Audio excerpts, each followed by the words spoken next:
So ayon nga po sa report ng The Ring Magazine mga idol, ibinakante na ni Jesse Bam Rodriguez ang kanyang The Ring belt sa Super Flyweight Division ngayong araw. So mukhang mananatili muna si Jesse Bam Rodriguez mga idol sa Bantamweight Division bago tuluyan itong umakyat ng Super Bantamweight Division upang sagupain ito sina Oya Inoue sa 122 pounds. At sa kabilang banda naman ng impresibong panalo ni Bam Rodriguez mga idol noong linggo kontra kay Antonio Vargas.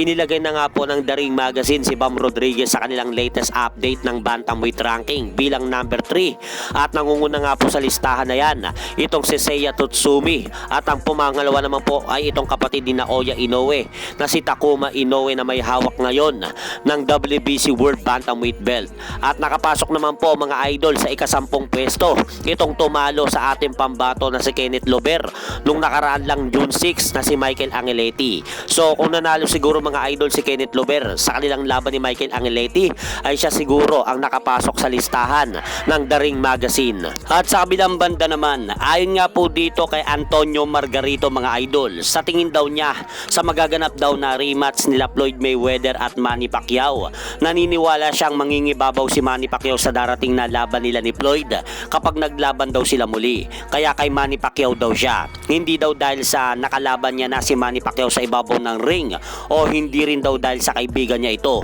o hindi rin daw dahil sa kilala niya ito. Dahil ito daw ang nakikita ni Antonio Margarito sa magaganap na laban nila Manny Pacquiao at Floyd Mayweather. Sa tingin nyo mga idol, tama ba si Antonio Margarito sa kanyang opinyon sa magaganap na rematch na yan ng dalawa? At hanggang dito na lang po muna ang aking update sa mga ganapan sa mundo ng boxing. At syempre mga idol, huwag nyo rin pong kalimutan, pakisuportan nyo naman po muna ang ating munting channel. Maraming salamat po.